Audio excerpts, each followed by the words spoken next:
Hey everybody, how's it going? This is Crusade. This is season 1 and this is episode number 3. This episode is called The Memory of War. Last episode I found really interesting actually because we met this guy who was part of a race where he'd stolen these data crystals from his people and basically went on the run. And some rangers arrived on Excalibur and basically said, look, we need you to find this guy. We think he's got like information that is helpful. It might have medical information in there that can help us with the plague. Find him before his own people find him. But we can't really get involved because it's in a part of space where the Alliance don't have any jurisdiction. The Rangers don't really have any jurisdiction. It's not an area where they're there to keep the peace. So if we go in on our own. And if there's an issue, we've got no backup. So I really liked that element of it. I was like, oh, it's nice to have that little bit of what if something goes wrong? We're not going to get any help from anybody. This could be really bad. And we finally found this guy. And it helped that Dorina is obviously part of the Thieves Guild because she was able to find someone who was also part of the guild on this planet that took us to this guy. And we learned that at one point before we'd met her and before her world was destroyed by the same plague by the Drac, she was a slave and she was traded on this planet, and we saw other slaves being traded here. And that is the reason why she wasn't at home when what happened, and she has guilt about that. And we finally found this guy, got him back to the Excalibur, but the problem was he didn't want to hand over the information because he needed to find somebody he could trust. We later found out that it contained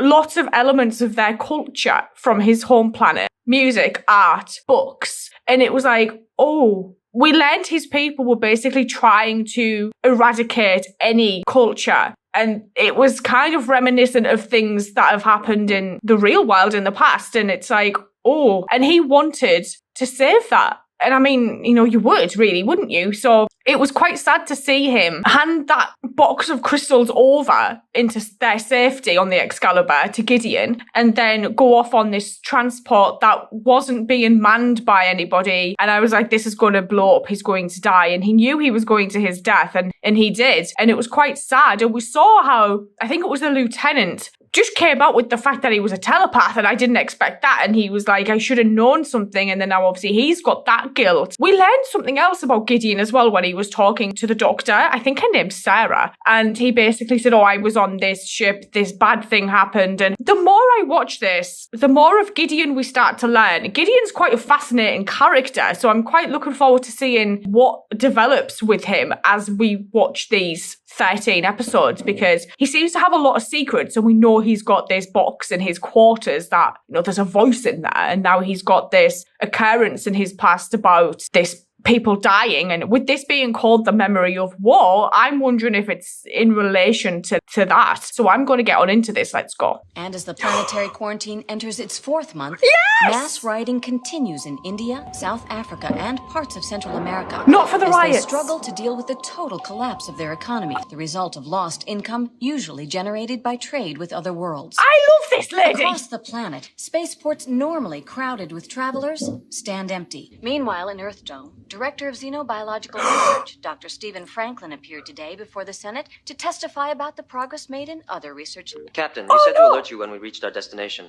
We're coming to orbit now. Thank you, Lieutenant. I'm on my way. Probes away. Oh, that is a lot of probes. We're getting some anomalous readings from one of the probes. Not good when it's anomalous, is it? I want you to know that this thing just made a very large dent in my ship. Oh. So what brings you here this time? Helping? An attempt, in all probability foolish and useless, to prevent you from going down to that planet. If you go down there, the odds are that none of you will return alive. There's that. Ever since we started this mission, the Rangers have been investigating stories about a highly advanced world whose population was wiped out during a war about 100 years ago using non-destructive technology. No missiles, no radiation, no obvious poisons. To all intents and purposes, they just sounds like the vanished. drug virus. If it's the same virus, or even if it's close to it, we can make a lot of progress toward curing this thing by looking at the steps another world took and trying to deal with a similar problem. All we have to do is go down there, get inside those places. Yeah, but Galen said don't go down there. Resident lockpick. That's where you come in. For 100 years, none of my order has come near this place. The last one who tried... never returned. ...died.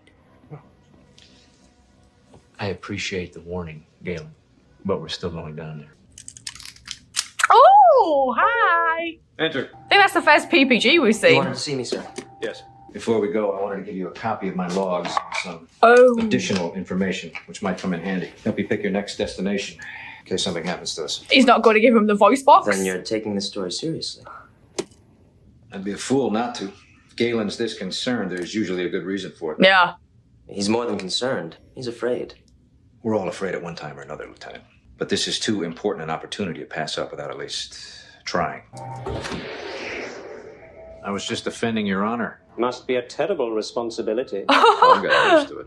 Has it ever occurred to you, Matthew, that in all our travels together we have found no shortage of dead worlds? Have you ever wondered why there are so many dead worlds out there? Let me tell you why. It's because despite the best advice of people who know what they are talking about, other people insist on doing the most massively stupid things. Take my advice. Don't go down there. Don't go down there.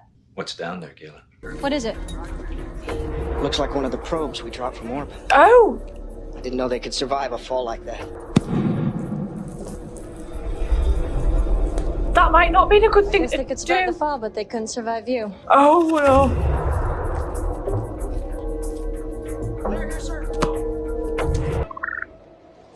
Yes? Darina, where the hell are you? Taking in the view. Upstairs. I found a series of markers that led around the side of the main building and followed them up here, but Darina, you said you wanted me to explore. with proper security. I'll send someone up. Ah. Maybe not. Those carvings are interesting, though. Oh, gee whiz.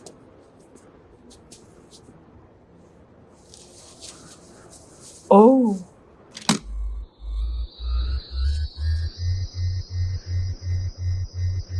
What? She's gonna go. Oh, why? Oh. Holy shit. Why would you do that? Don't look down. Can she turn it off at that end? Someone might try and follow her.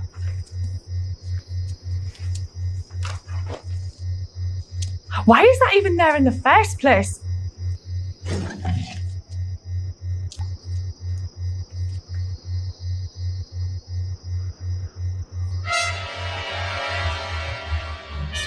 Oh! What even did she get?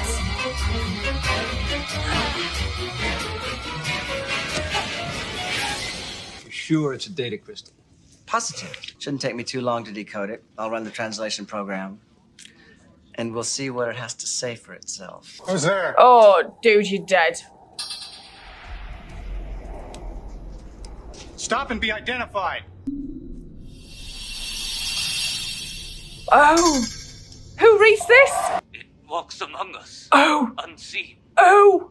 It is the death that glides out of the darkness and cannot be stopped. Already we have lost millions. Not the Drac. By this time tomorrow, we will all Be dead. dead. Oh, that guy's dead.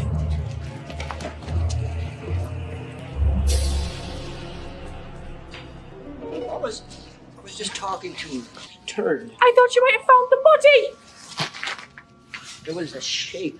Something attacked her out of the shadows. He screamed. She's dead. Yeah, her throat's literally being cut. Death glides out of the darkness. That's what the recordings. Security respond. How many people are dead? According to the guards, this appeared right before the killing started. Oh! It's ordinary chalk. Same kind as we used to mark the buildings. Have you been able to translate it? It says, behold and die. I think I may have... It's a virus. An artificial virus. I found traces of it in all the bodies to varying degrees. Oh! The nanovirus invades the central nervous system and the higher function parts of the brain, where it begins to rewire the neural pathways. Some kind of glyph. A glyph. Yes. Does he know it? A sign. A sigil. A warning to others like us. That thing, that obscenity, was made by another technomage. That's why we were all taught never to come here. They wanted to keep secret that one of us was responsible for this. A nanovirus is too small to think on its own. It requires a control center, broadcasting instructions. When the sun goes down, the solar interference diminishes. The nanovirus will be activated. The killing will begin. Oh, jeez.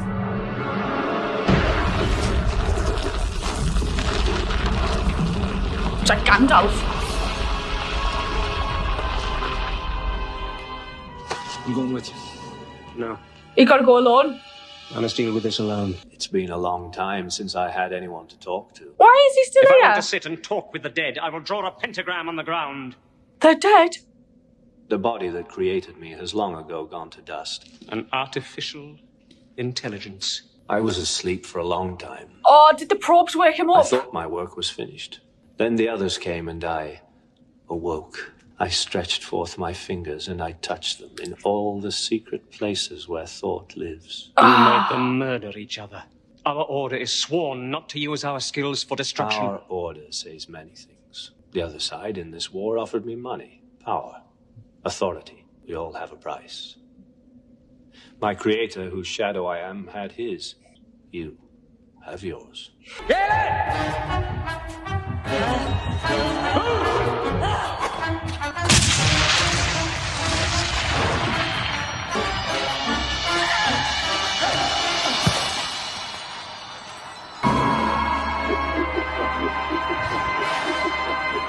Oh! Everyone okay now? Oh, jeez. Oh, hi! Looks like Superman. My staff was the only thing I took with me when I left the rest of my order. It was a control mechanism, part of me. Oh. The only one of its kind. Can we have someone look for it? We sent down a search team, but the way is blocked by millions of tons of dirt and rocks. It would be. That was one hell of Few an breaks here and there, explosion. but too small for anyone to get through.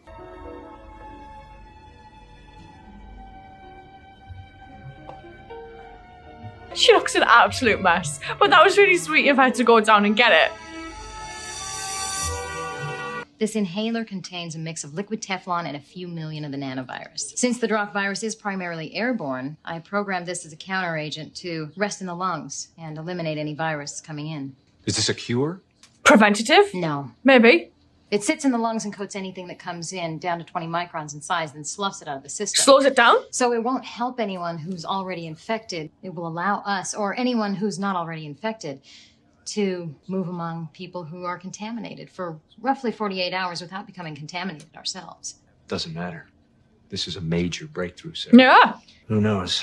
Maybe once the brain trust back home gets hold of this, they'll be able to adapt it even further. Send it to Stephen. You should be very proud. Good work.